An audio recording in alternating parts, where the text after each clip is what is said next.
Pagi hari ini apa yang Tuhan taruh di hati saya untuk saya bagikan kepada saudara.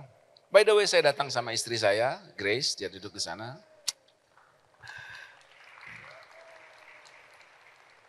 Ini bagian dari perjalanan kami ke Saparua dan kemudian kami ke Desa Hatumete di Seram. Karena ada beberapa pekerjaan di sana. Apa yang akan saya sampaikan ini saya beri judul A Healthy Me. Saya yang sehat. Nah, topik yang tidak terlalu sering dibahas di gereja. Karena mengelola kesehatan hidup kita secara utuh dan menyeluruh, mengelola kesehatan kita secara utuh dan menyeluruh, yaitu tubuh dan jiwa dan roh. Bukan hanya penting, tetapi juga yang satu berkaitan dengan yang lain. Saudara mengerti apa yang saya maksud? A healthy me mengelola kesehatan tubuh dan jiwa dan roh.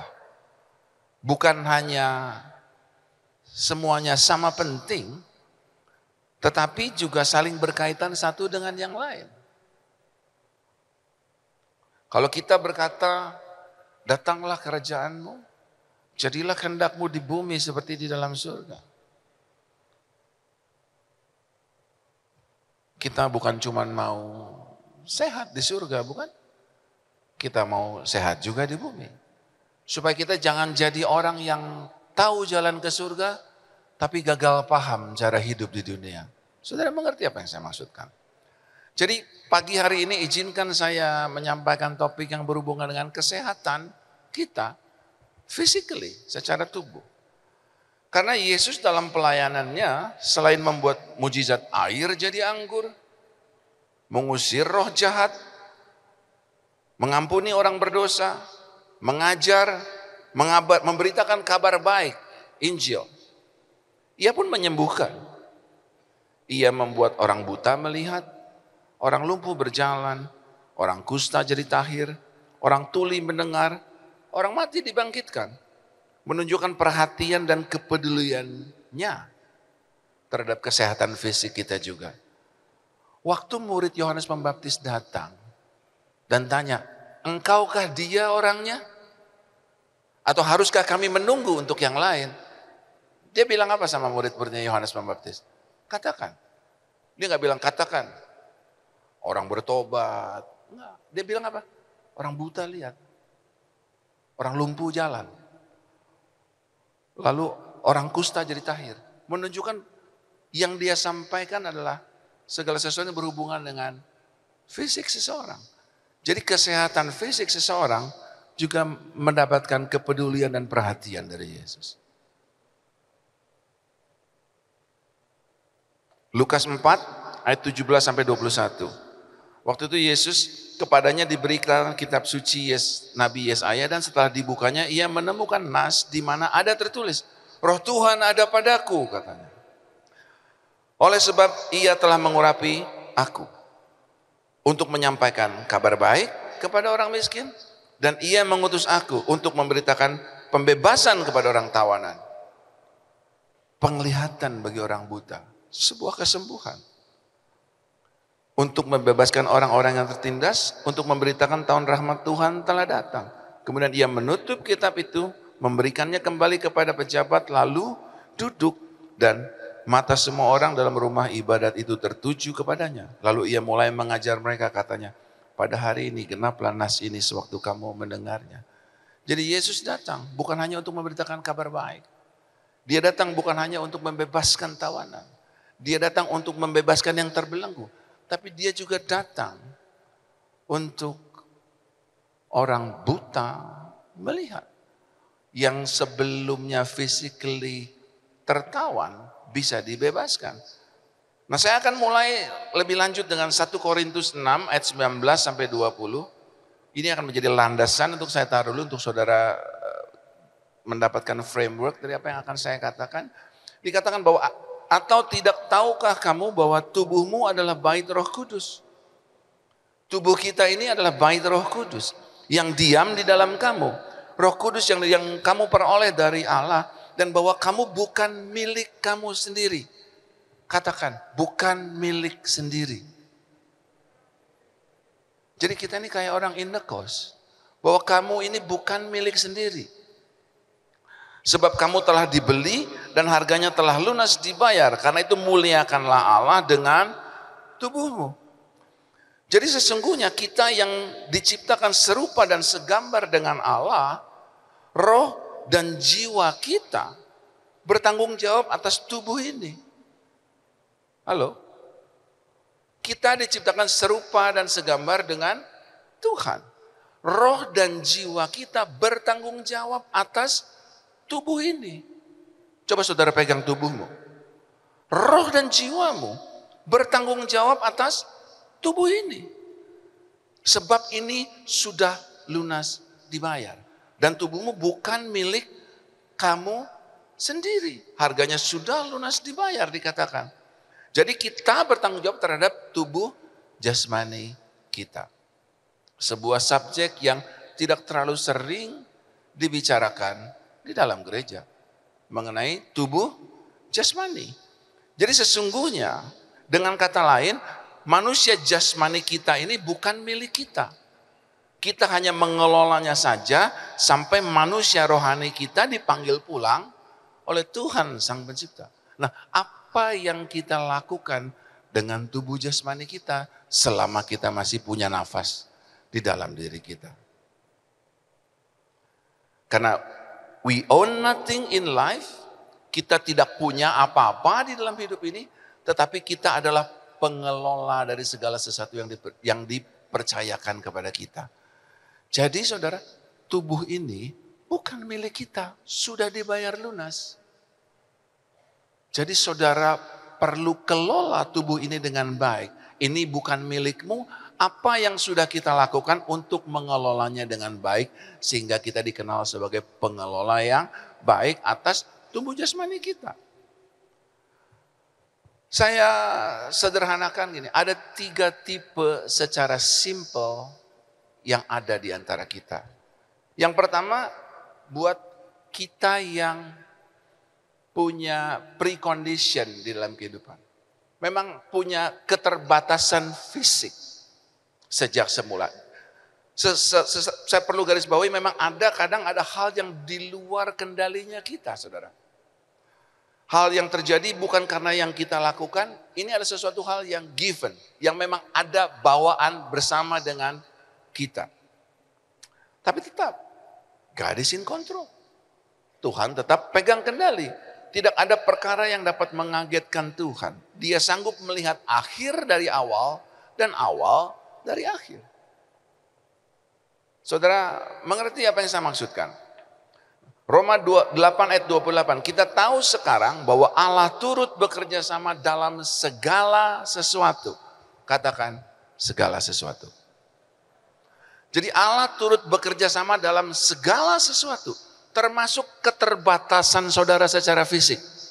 Jadi buat kelompok pertama, orang yang punya keterbatasan secara fisik, Tuhan turut bekerja sama di dalam segala sesuatu. Termasuk keterbatasan fisik saudara, dengan tujuan untuk mendatangkan kebaikan bagi mereka yang mengasihi Dia, yaitu bagi mereka yang terpanggil sesuai dengan rencana Allah. Saudara masih ingat cerita orang buta di Alkitab? Waktu Yesus berjalan, ia melihat orang buta sejak lahir. Pengikut-pengikut Yesus bertanya kepada Yesus, "Bapak Guru, mengapa orang ini dilahirkan buta?" Lahir dengan preconditions. Apakah karena ia sendiri berdosa atau karena ibu bapaknya yang berdosa? Yesus menjawab, dia buta bukan karena dosanya sendiri atau dosa orang tuanya, tetapi supaya orang bisa melihat kuasa Allah bekerja di dalam dirinya. Supaya cerita mujizat orang buta bisa melihat terjadi setelah diolesi oleh ludah yang diaduk-aduk dengan tanah. Nah, istri saya suka nanya ini sama anak saya dulu. Untuk supaya cerita orang buta dicelikkan matanya, Yesus meludah. Aduk, suruh basuh. Untuk bisa cerita itu terjadi, membangun iman kita yang membacanya, bukan? Harus ada apa? Harus ada kuasa Tuhan. Harus ada apa lagi? Harus ada Tuhan. Lalu istri saya tanya lagi sama anaknya, harus ada apa lagi? Ya harus ada yang buta. Kalau nggak ada yang buta, bagaimana cerita orang buta melihat bisa terjadi? Nah, dia salah siapa? Bukan salah siapa-siapa, tapi Tuhan turut bekerja dalam segala sesuatu. Bahkan untuk orang yang mengalami buta, Tuhan turut bekerja sama di dalam segala sesuatu untuk mendatangkan kebaikan. Bukan hanya kebaikan bagi dia, tetapi kebaikan bagi orang yang nonton waktu itu dan kebaikan bagi saudara dan saya yang membaca perikop ini di dalam Alkitab, membangun iman kita. Kalau orang buta aja bisa melihat, apalagi persoalan yang saya hadapi. It is nothing. It is well with my soul. Diamlah, tenanglah. It is well with my soul.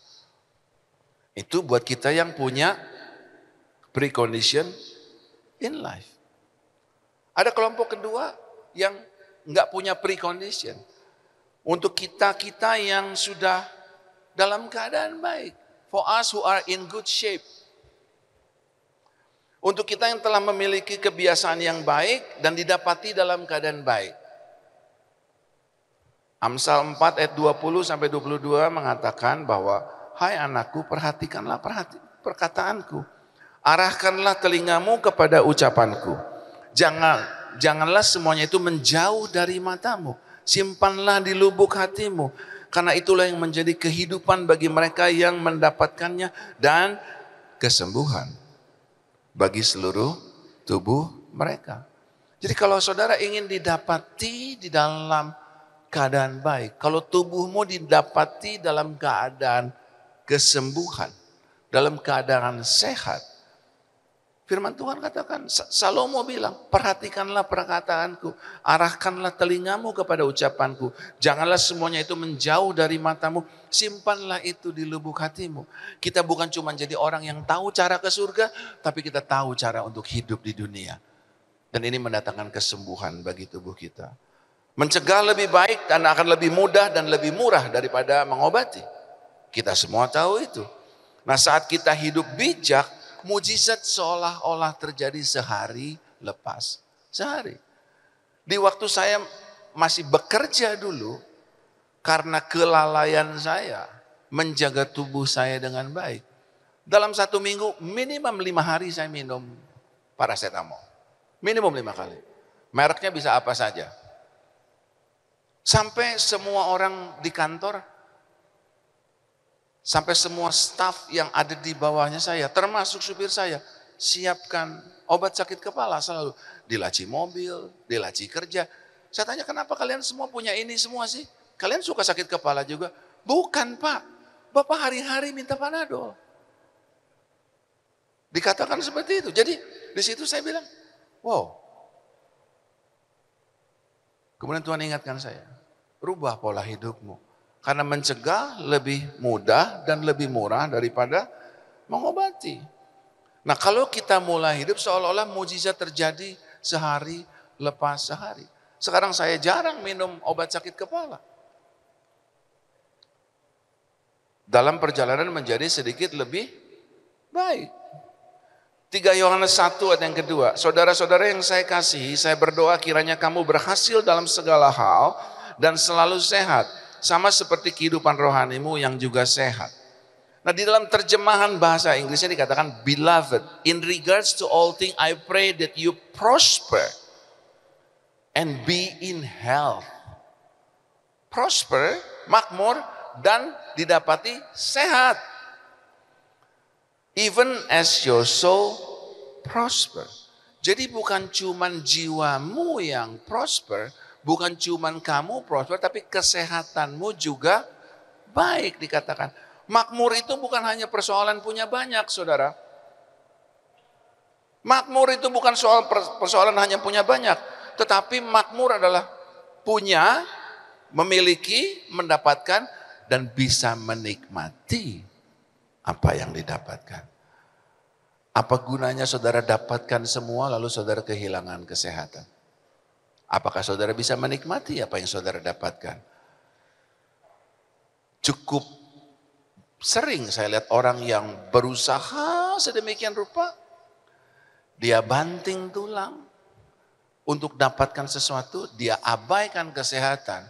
Waktu dia punya segala sesuatu, waktu dia punya banyak, karena tulang sudah lama sering sekali dibanting dan tidak diurus, akhirnya apa yang dia dapatkan untuk mengobati apa yang sudah dia banting selama dia muda. Bukankah itu suatu ironi? Jadi saudara, perhatikan kesehatan kita. Kita bukan hanya punya banyak, tapi kita belajar untuk menikmati apa yang dipunyai. Bersyukur kalau saudara didapati dalam keadaan sehat. Semua itu ada maksud dan tujuannya. Tetap lakukan apa yang baik, ajaklah, bantulah, tolonglah, berilah contoh bagi orang-orang yang ada di sekeliling saudara untuk mengikuti apa yang saudara sudah dapatkan. Menginspirasi orang-orang yang ada di sekeliling saudara. Buat saudara yang sudah ada di dalam good shape. Bukankah ini yang kita baca di dalam Matius 5 ayat 16. Demikianlah hendaknya terangmu bercahaya di hadapan manusia. Sehingga mereka dapat melihat perbuatanmu yang baik. Termasuk dari caramu mengelola kesehatanmu. Dan memuliakan Bapamu yang ada di surga. To see the good works and glorify our Father in heaven. Dengan tubuhmu. Saudara bisa jadi terang dengan kesehatan jasmanimu. Karena saudara bisa jadi terang, jadi contoh, mengajak orang, menginspirasi orang lain. Saya dulu seperti itu, sekarang saya seperti ini. Kalau saya aja bisa, kita semua bisa. Yang terakhir, bagian orang yang ketiga. Tadi yang pertama adalah orang yang punya isu yang tidak bisa dia kendalikan, pre-condition. Yang kedua buat orang yang sudah ada dalam keadaan baik. Yang ketiga buat kita yang punya isu dengan kesehatan, punya soal dengan kesehatan. Ada obat tertentu yang harus dimakan, ada kegiatan tertentu yang harus dilakukan, ada pribadi atau dokter orang tertentu yang saudara harus kunjungi. Ada kabar baik untuk kita semua. Tidak pernah ada kata terlambat, saudara. Katakan tidak pernah ada kata terlambat. Tidak pernah ada kata terlambat. Tapi kita juga tidak akan pernah mulai kalau kita tidak mengambil keputusan untuk berubah. Perubahan mulai terjadi waktu kita mengambil keputusan untuk berubah. Rencana itu tidak akan jadi apa-apa sampai kita mengambil keputusan untuk berubah. Sesumpek-sumpeknya kamar kosmu, ya akan tetap sumpek sampai kamu mengambil keputusan. Kayaknya saya harus pindah. Seberantakan-berantakannya rumahmu akan tetap berantakan sampai kita mengambil keputusan. Kayaknya saya harus bebenah, saya harus merapihkan rumah saya, baru mulai jadi rapih, bukan? Hidup yang berbuah dimulai dengan keputusan kita untuk berubah. Jadi saudara tidak akan bisa berbuah kalau saudara tidak mengambil keputusan untuk berubah. Saudara mau berubah? Berapa banyak orang yang mau berubah? Saya berharap apa yang saya katakan ini membuat saudara mengambil keputusan. Benar juga nih, saya harus mulai berubah. Ada kabar baik, semuanya bisa terjadi. Tetapi untuk itu kita harus mengambil keputusan untuk berubah. Saya mau ajak saudara baca ini. Kisah Para Rasul 3 ayat 19 dan 20. Ayat itu bilang seperti ini.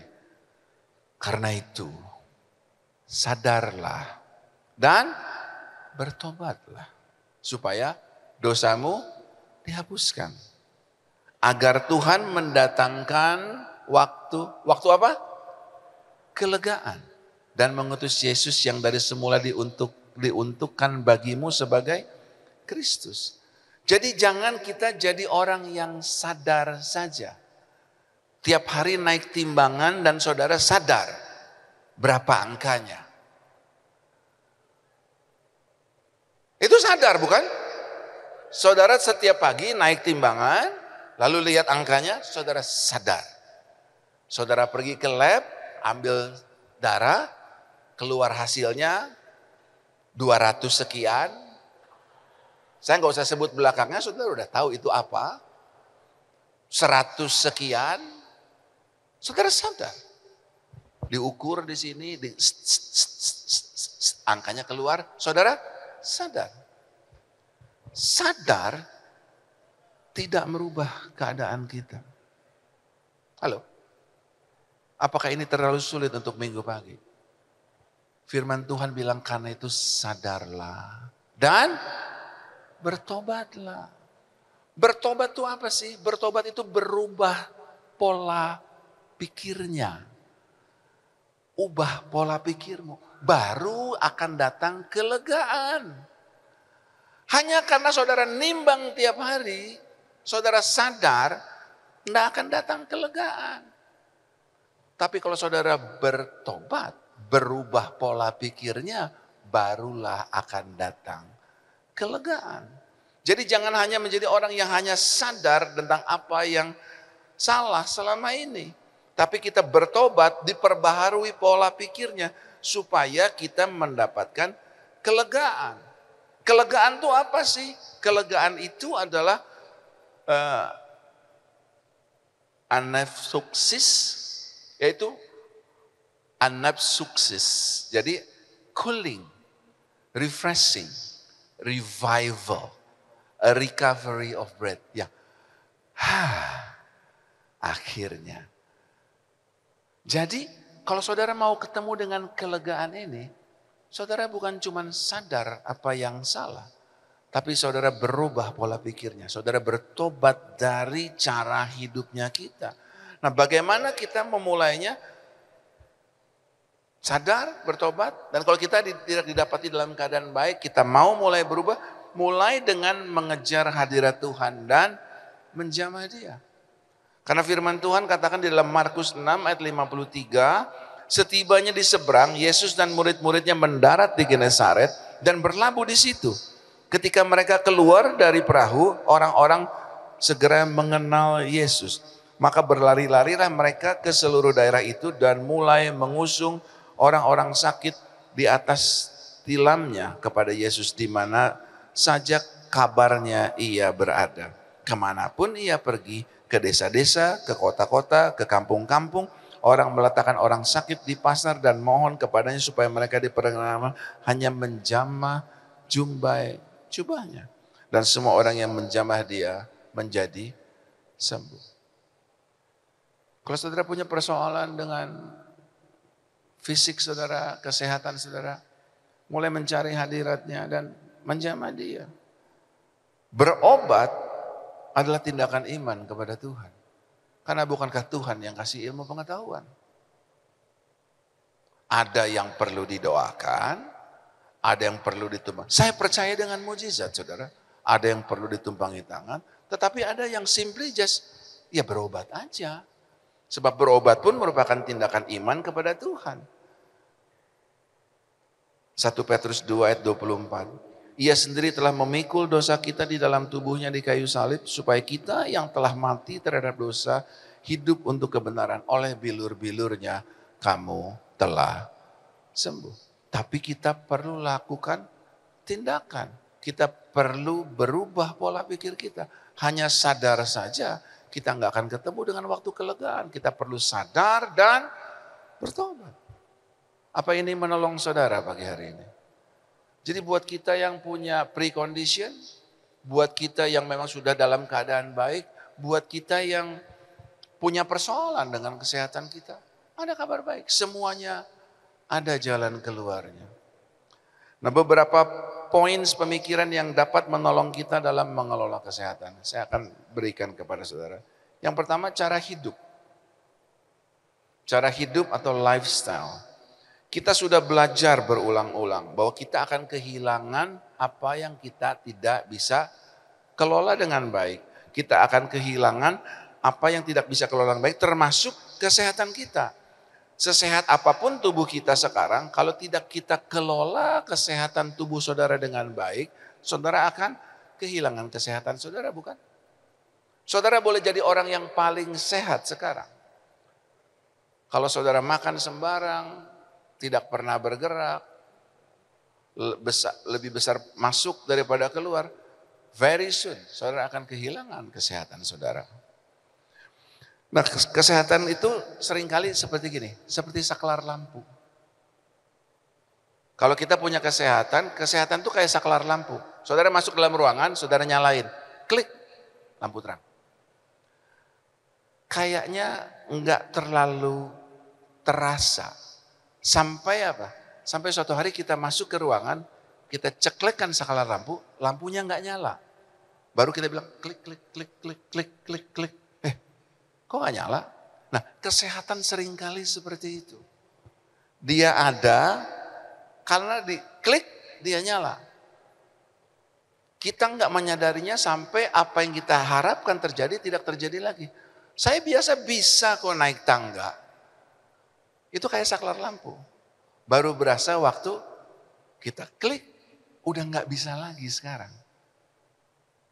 Tapi itu bukan sesuatu yang terjadi secara tiba-tiba, ada prosesnya. Kita akan kehilangan apa yang tidak bisa kita kelola dengan baik.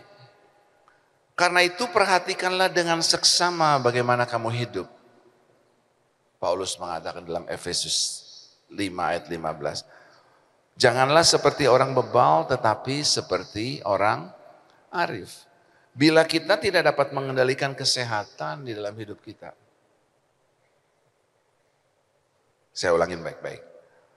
Bila kita tidak bisa mengendalikan kesehatan di dalam hidup kita, maka kesehatan kita yang akan mengendalikan hidup kita. Kalau kita tidak bisa mengendalikan kesehatan kita, maka kesehatan kita yang akan mengendalikan hidup kita. Saudara bisa relate dengan ini? Kalau kita nggak mengelola ini dengan baik, kita nggak mengelola pola makan kita untuk hidup lebih sehat, maka kesehatan kita kemudian mengendalikan pola makan kita. Kalau kita tidak berolahraga atau beraktivitas dengan cukup untuk menghasilkan kesehatan kita, kita tidak mengendalikannya dengan baik, maka kesehatan kita akan mengendalikan apa yang bisa kita lakukan. Hiduplah mengendalikan kesehatan. Jangan kita dikendalikan oleh kesehatan kita. Itu yang pertama, yaitu mengenai cara hidup atau lifestyle kita. Perhatikan cara kita hidup dengan seksama. Yang kedua, jadilah orang yang setia. Jadilah orang yang setia, faithful. Kita kenal firman Tuhan tentang setia akan perkara kecil, bukan?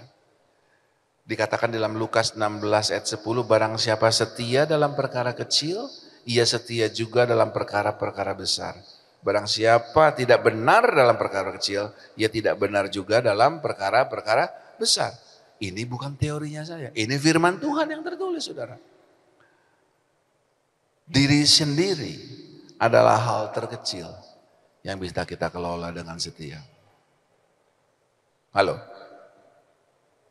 Jikalau engkau setia akan perkara kecil, engkau juga setia akan perkara besar. Jikalau engkau tidak benar dalam perkara kecil, engkau juga didapati tidak benar di dalam perkara besar.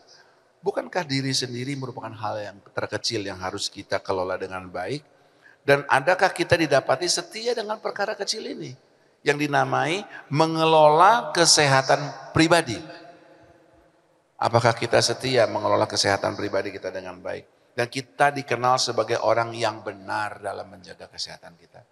Karena diri kita sendiri adalah hal terkecil yang bisa kita kelola dengan setia. Jangan ngomongin ngelola, karena segala sesuatu dimulai dari dalam ke luar. Kalau ngelola diri sendiri aja kita nggak bisa setia, bagaimana kita bisa mengelola sesuatu yang ada di luar sana dengan setia?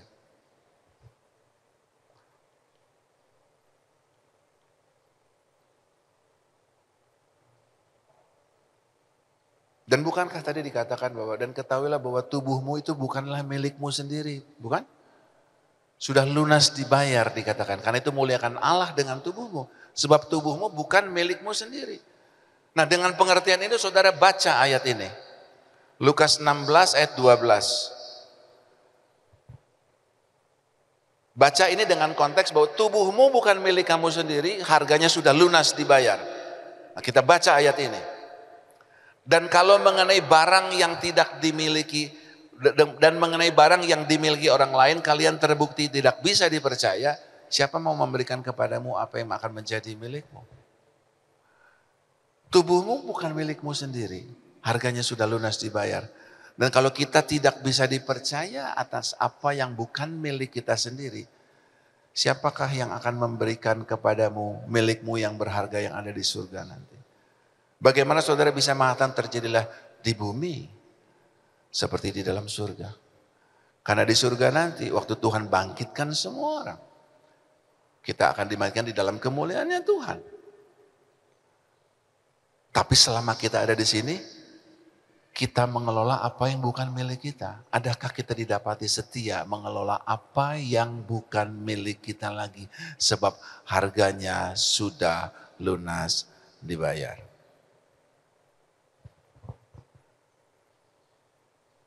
Karena dalam 1 Korintus 6 ayat 14 dikatakan Allah yang membangkitkan Tuhan akan membangkitkan kita juga oleh kuasanya.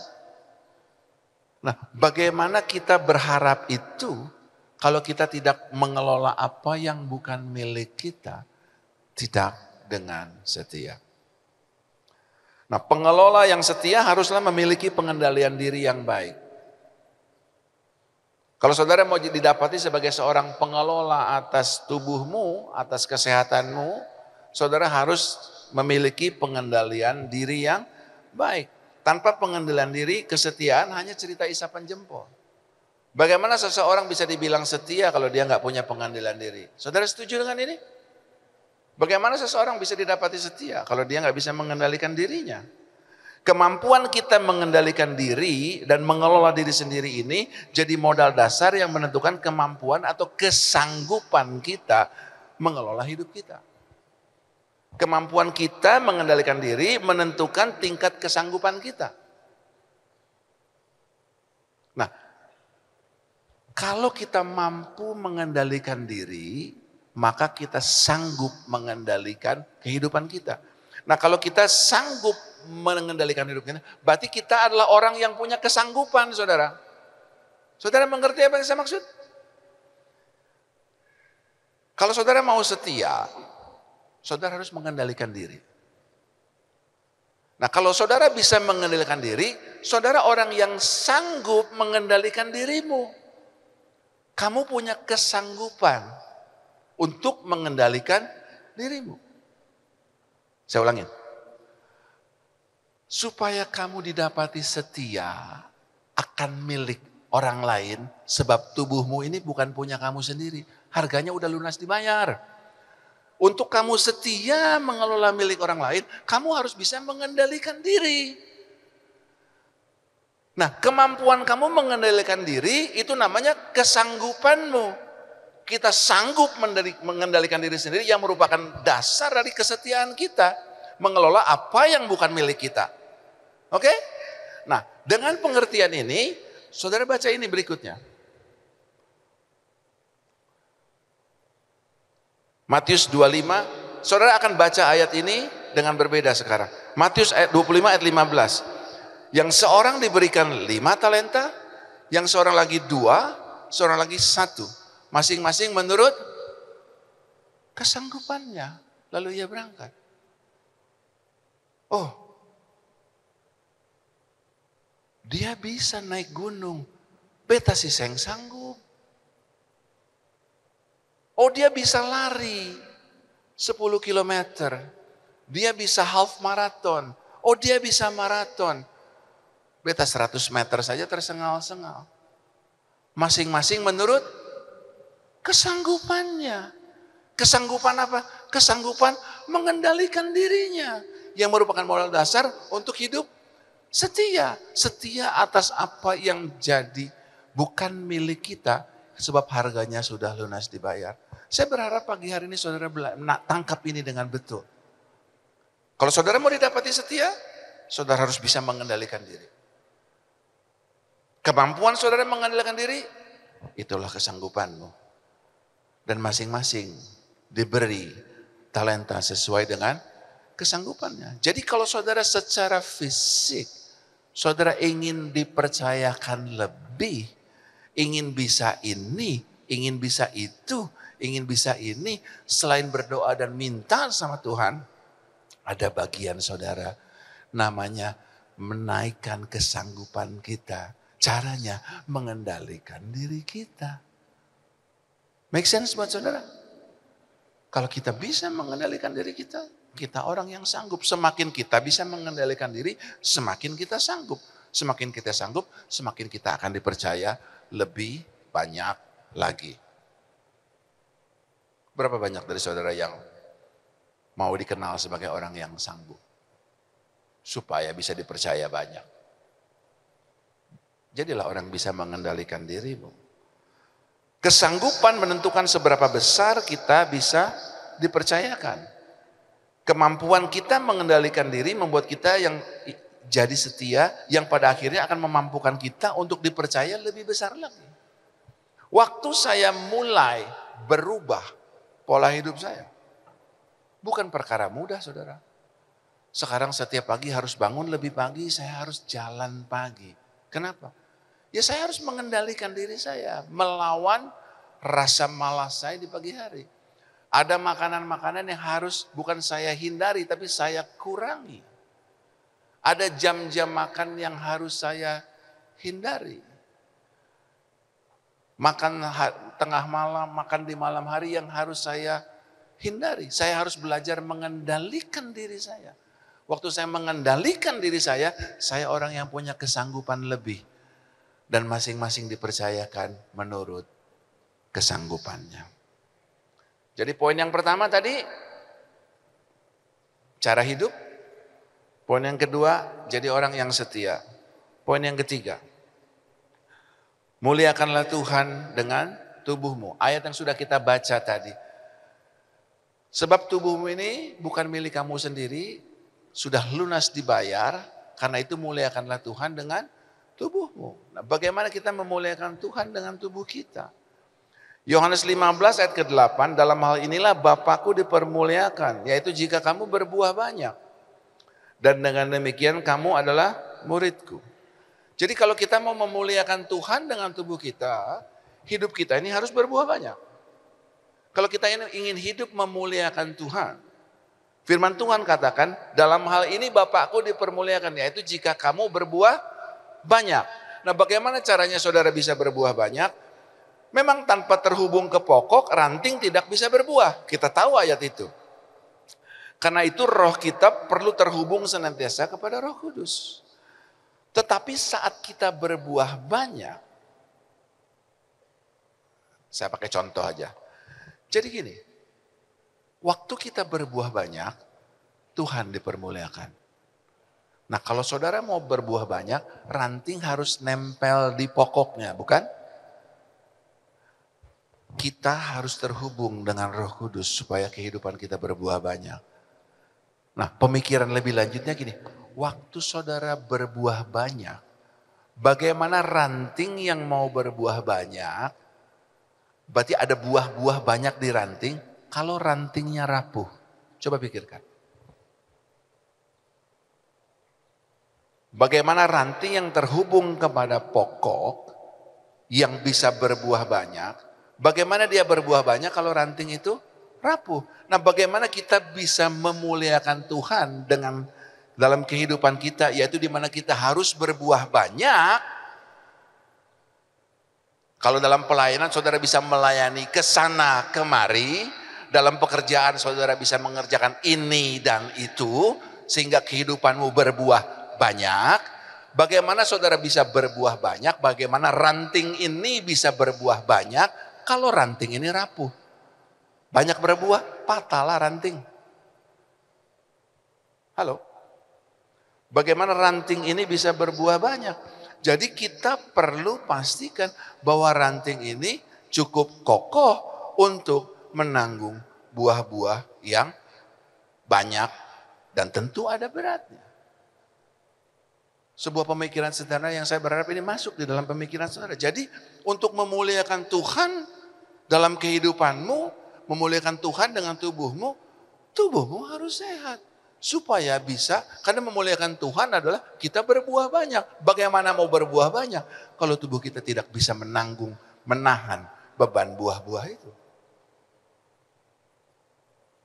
Bagaimana kita berbuah dengan baik bila secara fisik kita rapuh.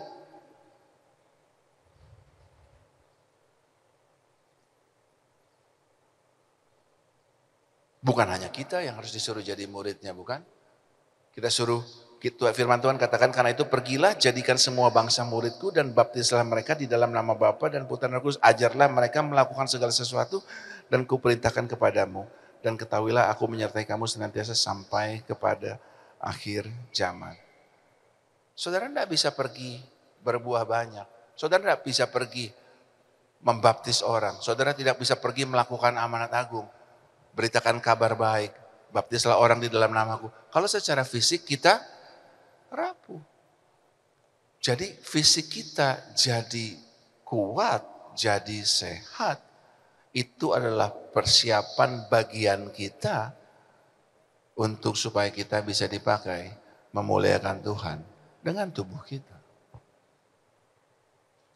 Ini yang dikatakan dengan mens sana in corpore sano.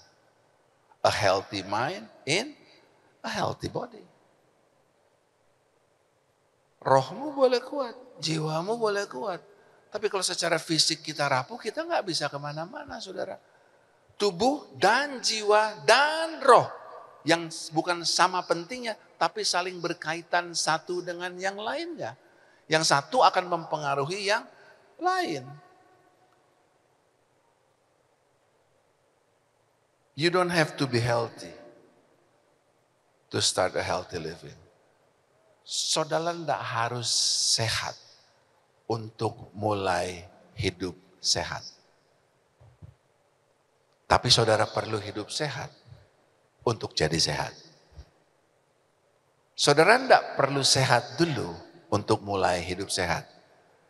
Tetapi saudara perlu hidup sehat supaya saudara didapati dalam keadaan sehat. Perubahan baru terjadi kalau kita mengambil keputusan untuk berubah. Mulai aja dengan apa yang ada padamu. Jangan kita mulai dengan gini.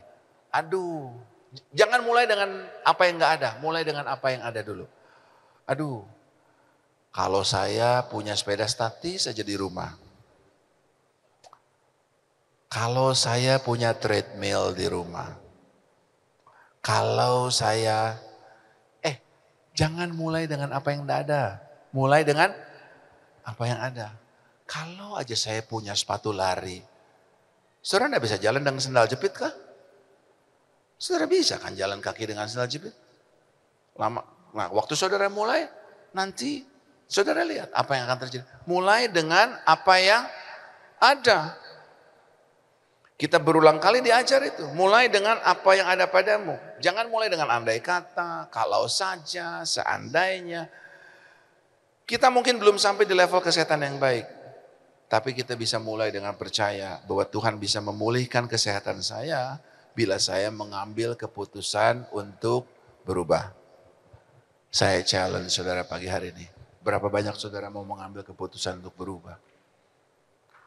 Itu kontrolnya tidak di luar, saudara. Kontrolnya di diri kita sendiri. Mulai dengan apa yang ada. Tidak harus mulai dengan, saya lagi mikir mau ngomong ini enggak. Nah, banyak kali saya dengar orang mulai dengan kelola makan. Saya setuju, makan harus dikelola. Banyak orang mulai dengan diet. Saya setuju, makan harus dikelola. Tapi yang kita mau diet, makanan itu ada di mana? Masih ada di restoran. Masih ada di meja makan. Mulai dengan apa yang ada. Apa yang ada padamu? Kesehatanmu. Ini lemak-lemak ini nih yang ada padamu kan. Mulai dengan apa? bergerak, jalan. Saudara punya kaki dua, jalan. Biasakan. Ya ini hari hujan Pak, musim lagi hujan. Jalan di rumah, kelilingin meja makan. Halo?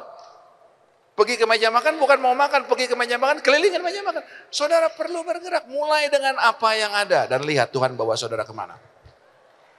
Tapi kita kenapa sekarang semuanya nggak mulai? Karena kita mulai dengan apa yang nggak ada. Kalau saya punya treadmill nanti ya saya akan bikin ini. Tomorrow never come. Tomorrow never come. Kalau mau mulai, mulai sekarang. Mulai dengan apa yang ada. Berapa banyak mau mulai dengan apa yang ada?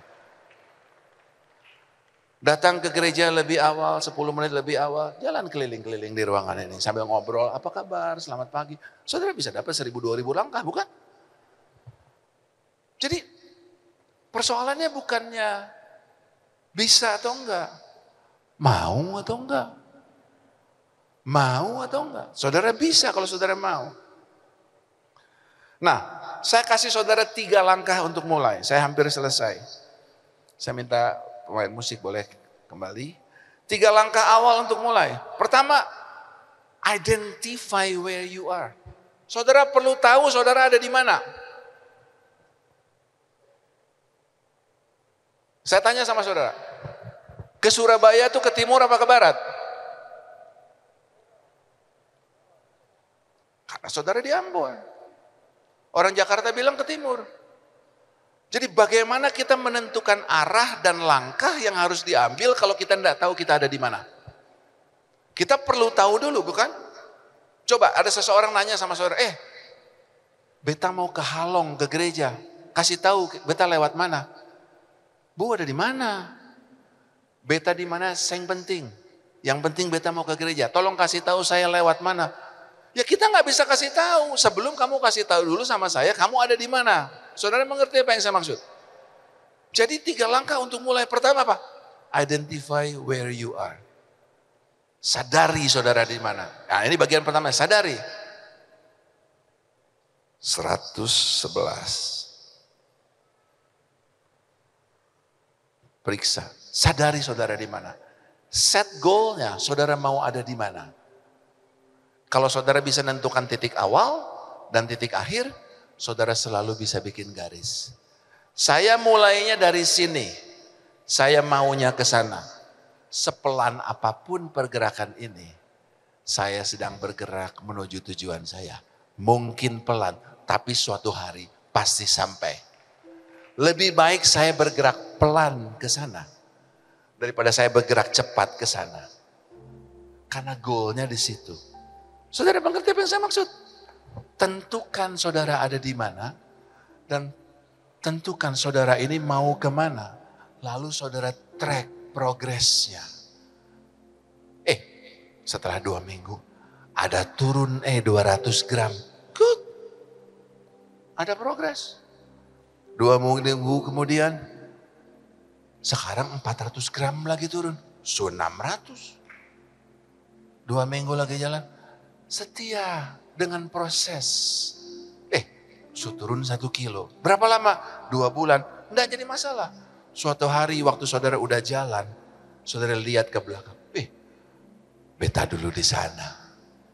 Sekarang di sini.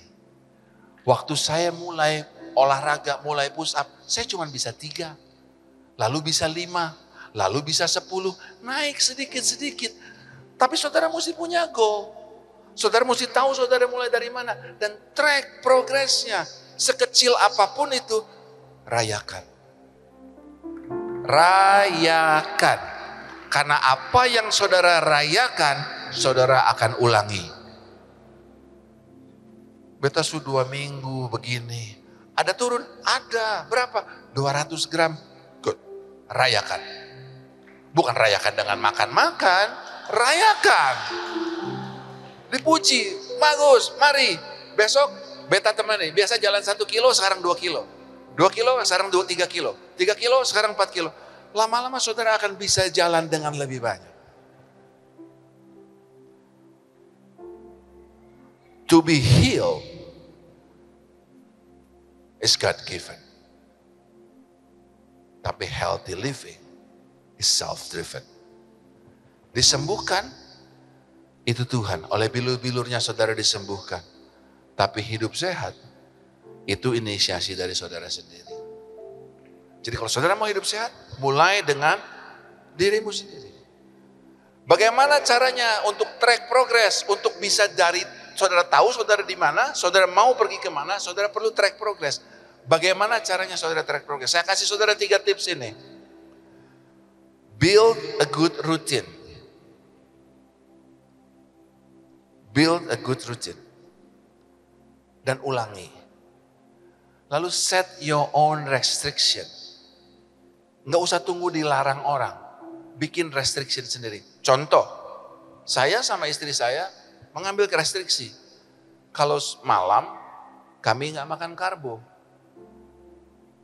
Jadi saya nggak makan nasi malam. Oh, jadi nggak makan nasi Pak? Makan, pagi dan siang.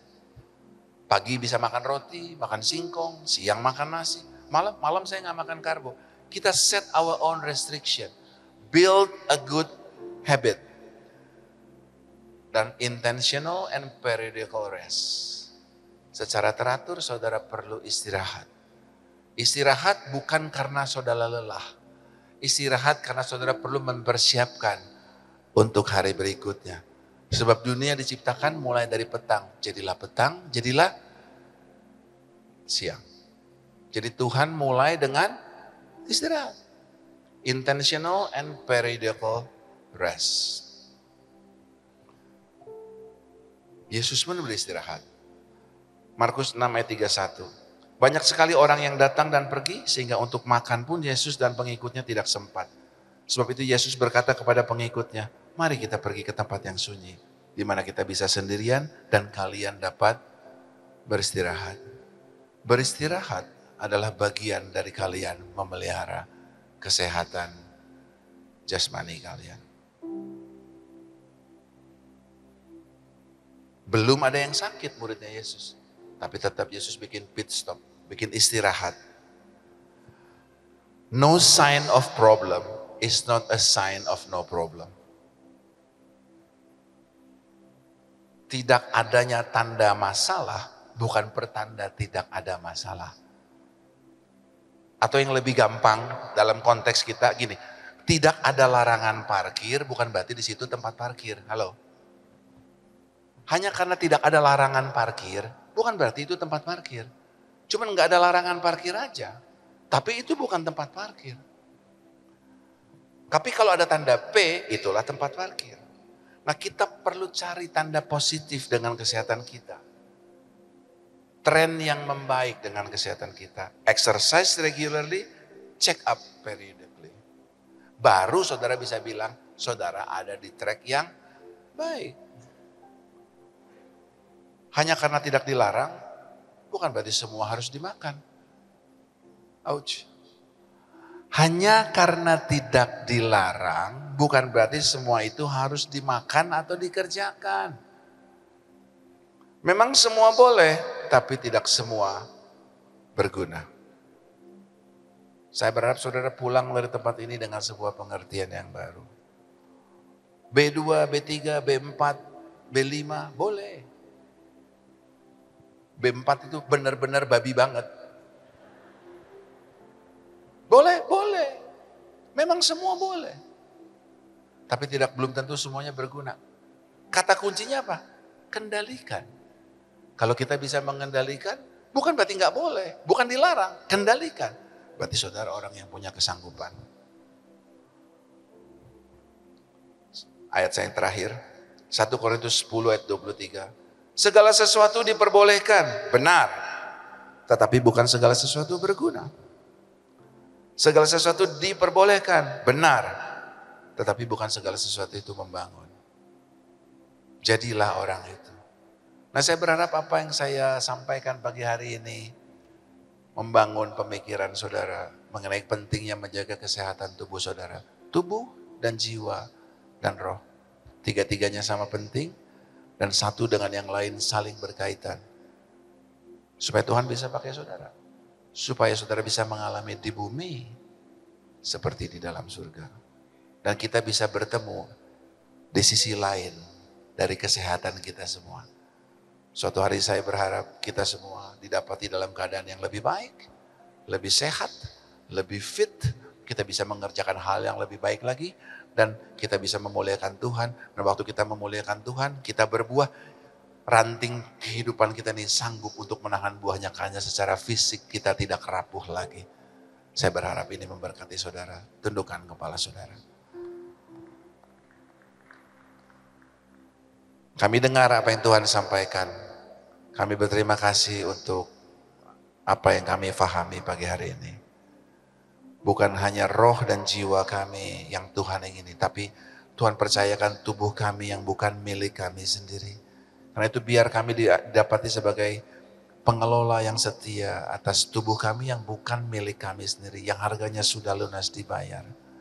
Karena itu Tuhan, pagi hari ini aku berdoa supaya kami punya pemahaman yang baru. Kami didapati setia mengelola apa yang bukan jadi milik kita. Kami punya pengendalian diri sehingga kami punya kesanggupan. Dan Tuhan bisa percayakan banyak hal bagi kami sesuai dengan kesanggupan kami. Terima kasih Tuhan, meteraikan ini di dalam nama Tuhan Yesus. Dan semua yang percaya katakan amin.